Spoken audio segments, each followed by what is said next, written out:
democracynow.org. This is Democracy Now!, democracynow.org, The War and Peace Report. I'm Amy Goodman, and we're continuing with John Pilger, the famed Australian filmmaker who's lived in Britain for decades.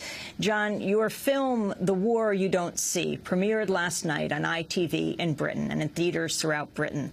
The film features your interview with Julian Assange. This is an excerpt.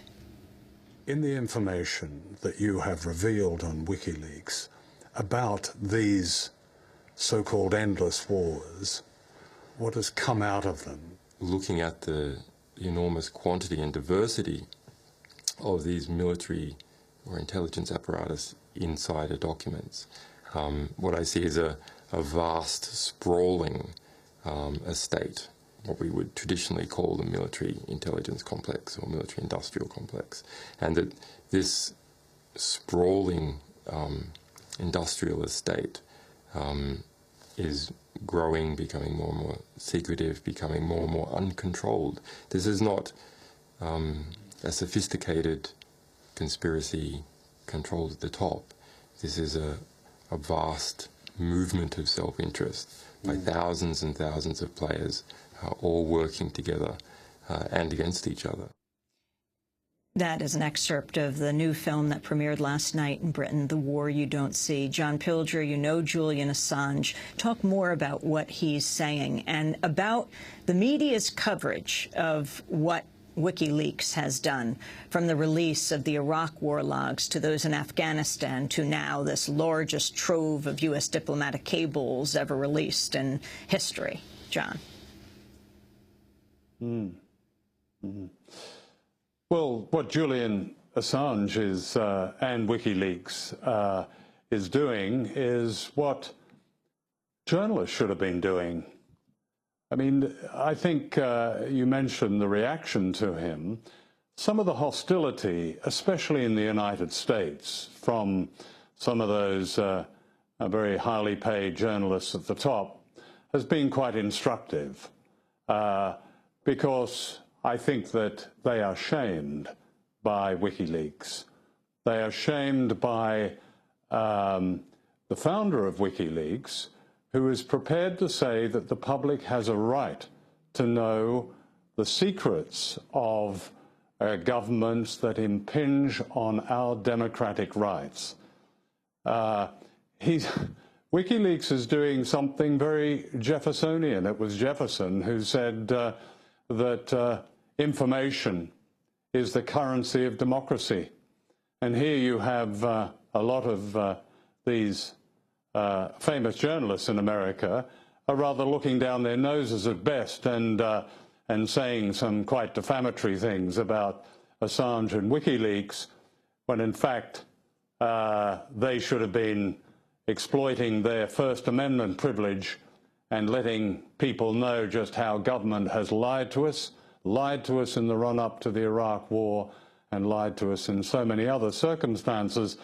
And I think that's really been the value of all this. People have been given a glimpse of how big power operates. And it's coming from a facilitator, it's coming from these very brave whistleblowers. And in my film, Julian Assange goes out of his way to celebrate the people within the system who he describes as the equivalent of conscientious objectors during the First World War. These extraordinarily courageous people who were prepared to speak out against that slaughter. Well, the Bradley Mannings and others are absolutely heroic figures. There's no question about that. In my film, I also went to Washington and I interviewed the Assistant Secretary of Defense, Brian Whitman, the man who's been in charge of media operations, as they call it, through a number of administrations. And I asked him to give a guarantee that Julian Assange would not be hunted down, as the media was describing it. And he said he wasn't in a position to give that guarantee. I think we're in a situation here, Amy, where people have to speak out. This is a very fundamental issue. And the people we need to speak out most of all are those with the privilege of the media, with the privilege of journalism, because this is about free information. This is about letting us know truths that we have to know about if we are to live in any form of democracy. The nationwide warning that has gone out has been remarkable, John. Democracy Now! Obtained the text of a memo that was sent to employees at USAID, thousands of employees, about reading the recently leaked WikiLeaks documents. The memo reads in part, quote, any classified information that may have been unlawfully disclosed and released on the WikiLeaks website was not declassified by an appropriate authority and therefore requires continued classification and protection as such from government personnel. Accessing the WikiLeaks website from any computer may be viewed as a violation of the SF-312 agreement. Any discussions concerning the legitimacy of any documents or whether or not they are classified must be conducted within controlled access areas overseas or within restricted areas, USAID Washington. The document should not be viewed, downloaded, or stored on your USAID unclassified network computer or home computer. They should not be printed or retransmitted in any fashion. It's gone out to agencies all over the government. State Department employees have been warned, again, not only on their computers where they're blocked at work, but at home. People who've written cables are not allowed to put in their names to see if those cables come up. Graduate schools like SEPA at Columbia University, an email was sent out from the administration saying the State Department had contacted them and that if they care about their futures in government, they should not post anything to Facebook or talk about these documents. And then you have Alan West, one of the new Republican Congress members-elect, who called for targeting news outlets that publish the cables. In a radio interview, Congressmember West, well, Congressmember-elect West, called for censoring any news outlets that run stories based on the cable's release. This is what he said. Here's an individual that is not an American citizen, first and foremost. Right. For whatever reason, you know, gotten his hands on classified American material and has put it out there in the public domain. And I think that we also should be censoring the American news agencies which enabled him to be able to do this, and then also supporting him and applauding him for the efforts. So that's kind of aiding and abetting of a serious crime. And speaking of crimes, another Congressmember, longtime Congressmember Peter King from here in New York, has called for the classifying of WikiLeaks as a foreign terrorist organization. I did my column this week talking about Assangeation, from character assassination to the real thing, and the calls of Democratic consultants like Bob Beckel on Fox Business News for Julian Assange to be killed. He said he doesn't agree with the death penalty, so he should be illegally killed, maybe taken out by U.S. Special Forces. John Pilger. Look, Amy, I thought you were reading out there several passages from 1984. I don't think Orwell could have put it even better than that. Surely we mustn't think these things.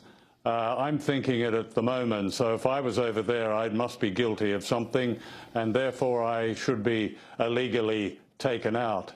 Look, there's always been, as you know better than I, there's always been a tension among the elites in the United States between those who pay some sort of homage, lip service to all those Georgian gentlemen who passed down those tablets of good intentions all that long time ago, and a bunch of lunatics. But they're powerful lunatics. Perhaps lunatics is not quite right. They're simply totalitarian people. And up they come in anything like this. I read this morning that the U.S. Air Force has banned anybody connecting with it from reading The Guardian. Everyone's banned from doing things and banned from thinking and so on. They won't get away with it. That's the good news.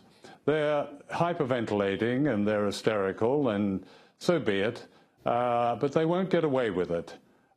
there are now two genuine powers in the world. We know about US power, but that great sleeper, world public opinion, world decency, if you like, if I'm not being too romantic about it, is waking up. And the scenes outside the court yesterday went well beyond, I think, just the WikiLeaks issue. It is something else. WikiLeaks has triggered something. And I don't think it will be the proverbial genie being stuffed back in the bottle either. You know, the world opinion is when it stirs, when it moves, when it starts to come together collectively to do things that are important to us all, it's a very formidable opponent to those totalitarian people who you've just quoted. So I'm rather more optimistic. The immediate thing is to free Julian Assange, and I'm hoping that will happen tomorrow at the High Court. I should just add, you know, Mark Stevens was very eloquently describing the case, but, you know, the absurdity of this case is that a senior prosecutor in Sweden threw this thing out. And I've seen her papers, and she leaves us in no doubt. There's absolutely no evidence to support any of these misdemeanors or crimes or whatever they're meant to be at all. It was only the intervention of this right-wing politician in Sweden that reactivated this whole charade. In a way, it is perhaps symbolic of the kind of charades, rather lethal charades, that we've seen on a much wider scale in relation to the invasions of Iraq and Afghanistan and other issues that have involved the deaths of literally hundreds of thousands of people around the world. So what we're seeing is a rebellion. Where it'll go, I'm not quite sure, but it's certainly started, I can tell you. John Pilger.